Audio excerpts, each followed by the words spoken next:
je dois obéir à ce que Dieu m'a demandé. J'ai lutté avec, mais je dois le faire. Pour ceux qui sont sur Internet, pas pour se distraire, mais pour s'édifier. Certains ont pu lire ce que j'ai écrit aujourd'hui à 1h30 ou à 2h. J'ai eu une expérience terrible aujourd'hui. J'ai failli mourir dans mon sommeil aujourd'hui. Qu'est-ce qui m'est arrivé aujourd'hui? C'est que, alors que je dormais sur mon drap, il est arrivé que j'ai eu une vision. Et dans cette vision, j'ai vu que des gens très puissants me cherchaient. Mais je ne les voyais pas, je le sentais parce que j'entendais qu'ils me cherchaient. Alors j'ai commencé à fuir. J'ai quitté la maison, j'ai sauté des murs, mais je sentais qu'ils me retrouvaient toujours.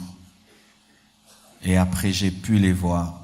C'était des géants, armés jusqu'aux dents, une armée terrible, avec des armes sophistiquées.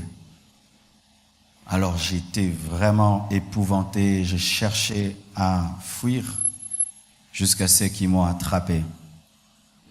Et ils m'ont jeté par terre. Et ils ont commencé à m'écraser avec leurs pieds. Ils me gueulaient, ils me parlaient. Et au début, je pensais que c'était des forces maléfiques parce qu'ils étaient tellement armés comme des militaires, en casque et tout, que je ne pouvais savoir au début si c'était de la part de Dieu ou c'était satanique. Mais j'ai entendu. Et tout ce qu'ils faisaient, il y avait quelqu'un au milieu d'eux. Ils entouraient quelqu'un. Et c'est lui plus qui me parlait, c'est lui plus qui me jetait, marchait sur moi. Et j'ai entendu, c'est pas qu'il a vraiment parlé, j'ai entendu comme s'il parlait à mon cœur. Et il m'a dit que mon peuple ne s'attache pas à toi parce que tu n'es pas mort pour eux. C'est moi qui suis mort pour eux. C'est quand je me suis rendu compte que c'était Jésus qui était venu avec une grande colère, avec des anges autour de lui. Et il me disait ça, c'est moi, je suis mort pour l'Église, je suis mort pour eux. Tu n'es pas mort pour eux. Et ils ne doivent pas s'attacher à toi, ils ne doivent pas s'attacher à toi, ils doivent s'attacher à moi. C'est moi, je suis mort pour eux.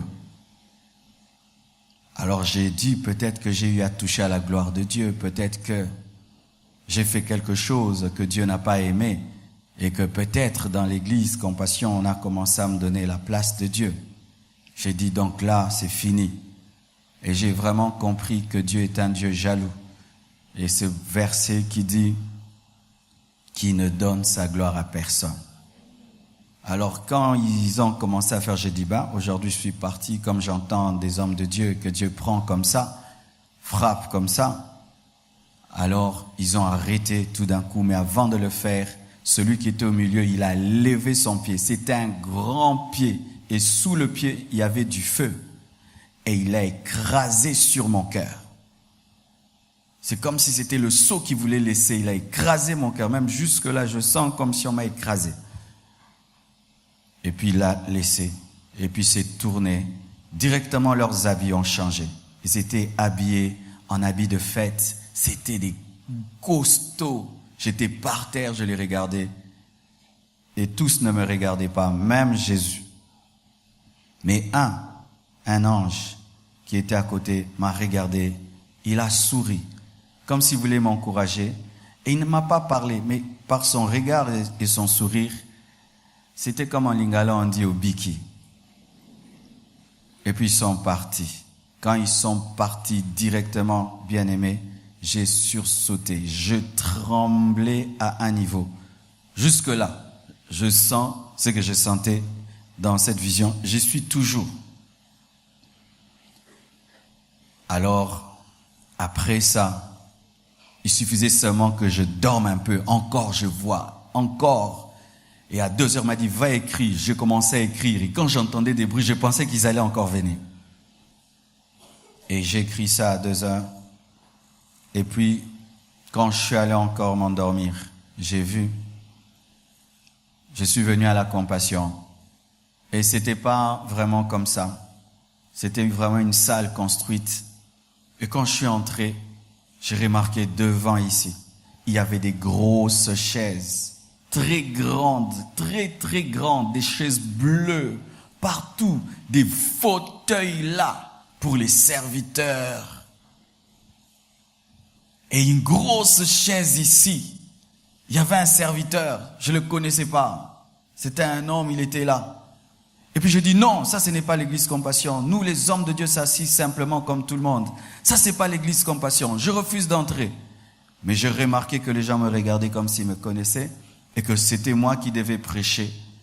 Et il y avait une chaise, une grosse chaise aussi pour moi. Et je me suis assis. Et quand je m'étais assis, il y avait quelqu'un qui était là. Il était comme si un homme, mais Dieu à la fois. Et il était en train de me présenter avant que je prêche. Et il disait, c'est un homme de Dieu. Il craint Dieu. Dieu lui a donné un message pour changer l'église. Mais je sentais qu'il ne le disait pas de son fond. C'était seulement machinal. Et à côté de moi, il y avait un autre homme de Dieu. Il me tenait comme ça en plein culte, comme ça. Et puis il me touchait les oreilles. Et puis j'ai enlevé sa main. J'ai dit, comment ça, toi, tu peux me toucher en plein culte? Et puis encore, j'ai sursauté. Après, je m'endors encore. Je vois des pays. Je suis invité dans des pays où c'est tout un pays qui est mobilisé pour recevoir notre ministère. Et des gens, une soif, un réveil pas possible. Mais dans mon cœur, ça me disait rien du tout. Alors j'ai commencé à prier. Et l'Esprit de Dieu a commencé à m'enseigner et à me parler. Des choses qui ont commencé depuis longtemps dans ma vie, en secret, qui me dit, qui me reproche et qui reproche l'autre manière des fois de faire. Et aujourd'hui, j'aimerais vraiment le dire. Lorsque je suis sorti de la retraite, en sortant de la retraite, il y avait des voitures qui étaient venues me prendre pour venir à la croisade.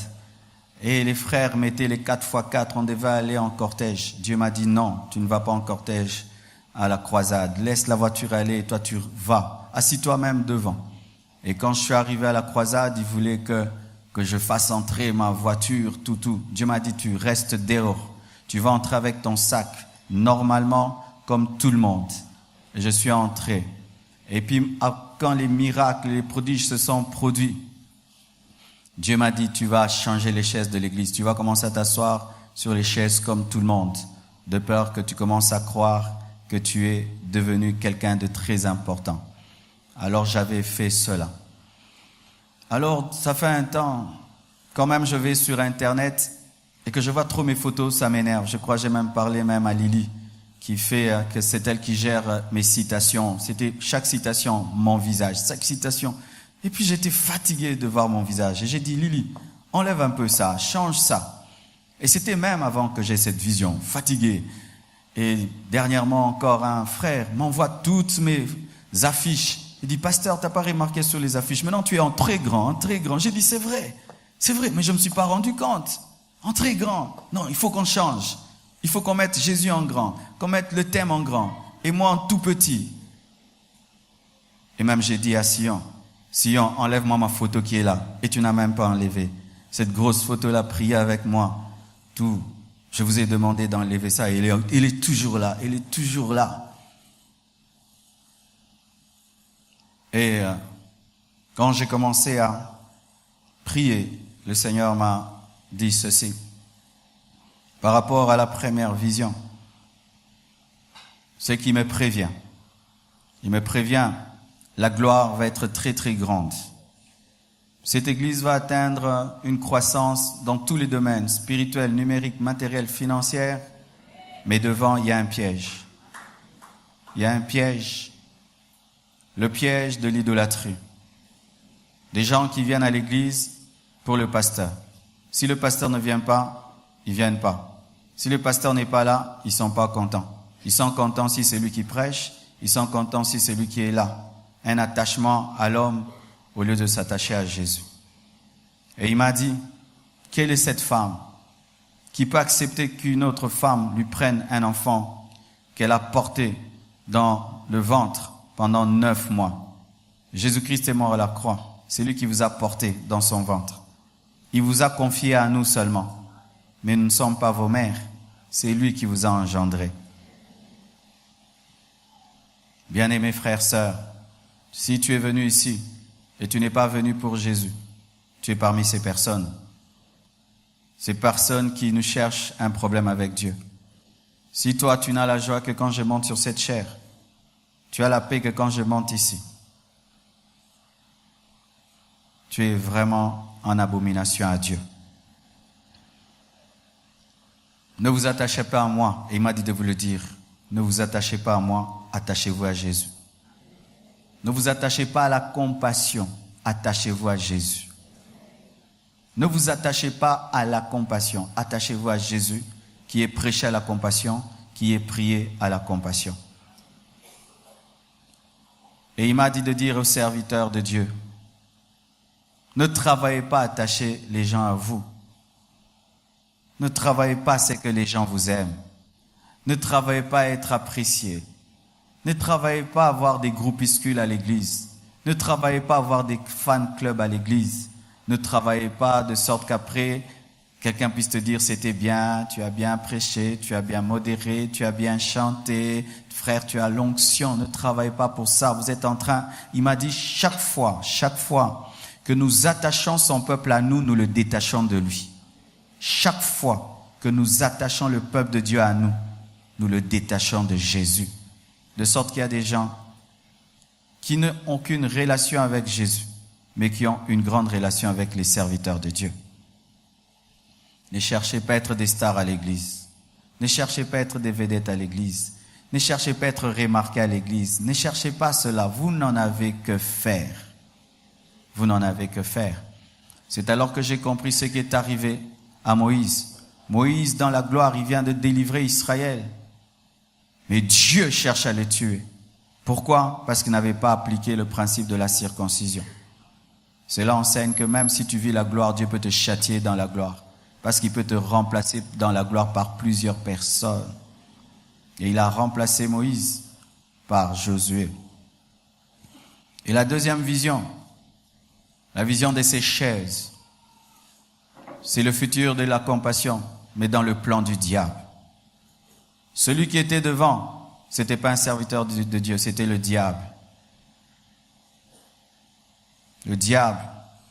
Dans le futur, il veut que les serviteurs, lorsque vous venez à l'église, venez pour vos postes à l'église, vos grosses chaises. Venez pour vos grosses chaises. Que vous ne veniez pas pour Dieu, pour vos grosses chaises. Les grosses chaises, c'était seulement devant. Quand une église grandit, les gens oublient Jésus. Ils oublient l'essentiel. Ils viennent maintenant pour des positionnements. Ils viennent maintenant pour avoir de l'influence, de l'autorité. Ils viennent maintenant pour leur rang à l'église. Cela compte plus que tout. Et j'ai vu ça. Le peuple était concentré, mais ceux qui étaient devant étaient distraits. Distraits. Pourquoi? Leur chaise confortable leur suffisait. S'asseoir devant, sur ces grosses chaises, leur suffisait. Et ce n'était plus Jésus qui régnait, c'était l'ennemi. Dieu nous aime car il nous prévient. Car ces choses arrivent dans beaucoup de communautés aujourd'hui. Arrivent à beaucoup de grandes églises. Arrivent à beaucoup d'églises qui connaissent l'expansion. Chers frères et sœurs, je suis un pécheur comme vous, sauvé par grâce, oint par grâce. Je suis sauvé par grâce, oint par grâce comme vous. J'ai le même Saint-Esprit, je prie Dieu comme vous, Dieu m'exauce comme vous. Que je voyage, que je ne voyage pas, vous venez à l'église. Ça blesse le cœur de Dieu lorsque le pasteur voyage et les gens négligent son œuvre. Ça blesse le cœur de Dieu. Tant que le pasteur n'est pas là, il y a du désordre. Quand le pasteur vient, alors tout le monde commence à faire les choses très bien. Ça blesse le cœur de Dieu. que tu puisses faire les choses bien au regard du pasteur et non au regard de Dieu. Et vous savez, le vendredi, le jour que vous avez préparé mon anniversaire, ce matin-là, lorsque je suis allé sur Internet, oh, c'était terrible. Certaines personnes m'ont écrit même des adorations. Ce n'étaient pas des vœux d'anniversaire, c'était devenu des adorations. D'autres m'ont dit vraiment, je t'adore, pasteur. Et je vous assure, c'était beaucoup. Vendredi, quand j'ai voulu venir, l'Esprit m'a dit, n'y va pas. Pourquoi? On ne peut pas commencer un culte en adorant Jésus et puis on coupe et on commence à célébrer l'anniversaire d'un homme. On peut faire ça chez toi à la maison, mais pas à l'église. Ne faisons plus jamais cela. Couper un culte pour faire une surprise à quelqu'un à l'occasion de son anniversaire. Jamais plus, jamais plus. S'il y a une surprise, comme vous l'avez fait dernièrement le samedi, j'étais dans un hôtel, un restaurant, vous êtes venus, là c'est bon, mais jamais à l'église. De A à Z, du début à la fin, dans un culte, c'est Jésus et Jésus. Alléluia.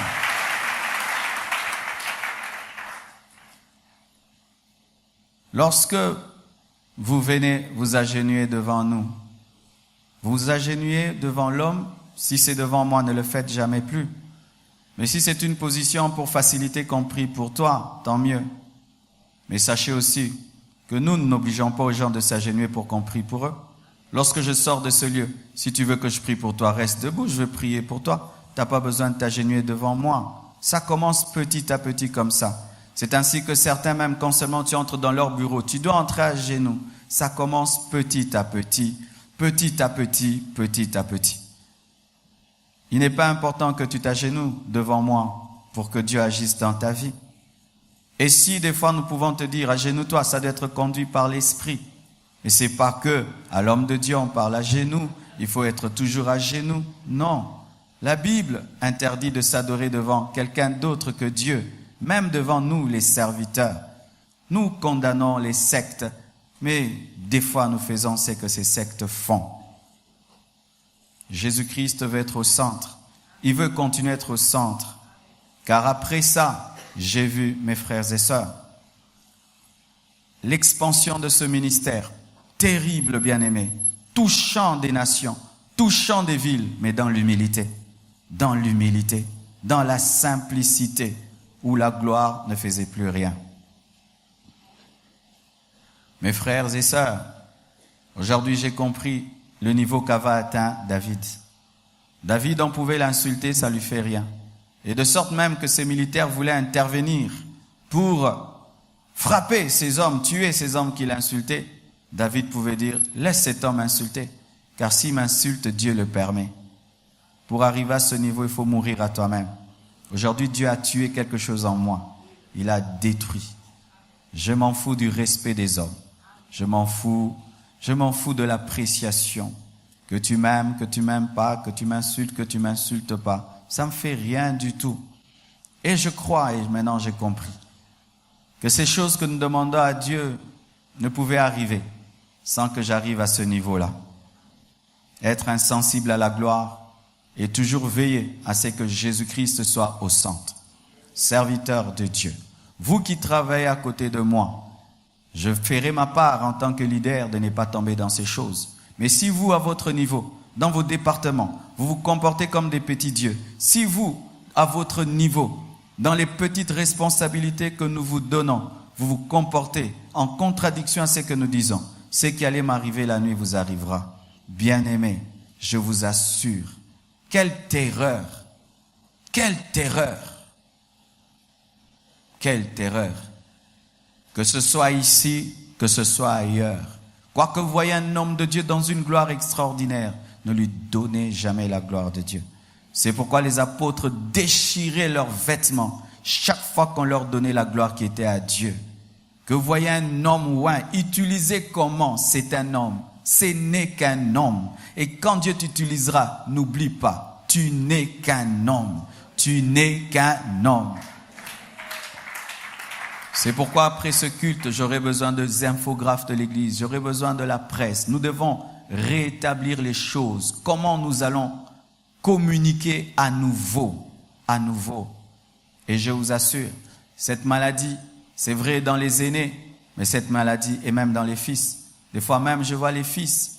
Tu prêches ici à la compassion et quand tu vas poster tes photos sur Internet, tu peux mettre 10 photos, 8 photos de toi, 2 photos de l'église. C'est une maladie qu'on vous transmet, qui est entrée en vous aussi, en vous. Moi, hier j'ai prêché, voyez-moi.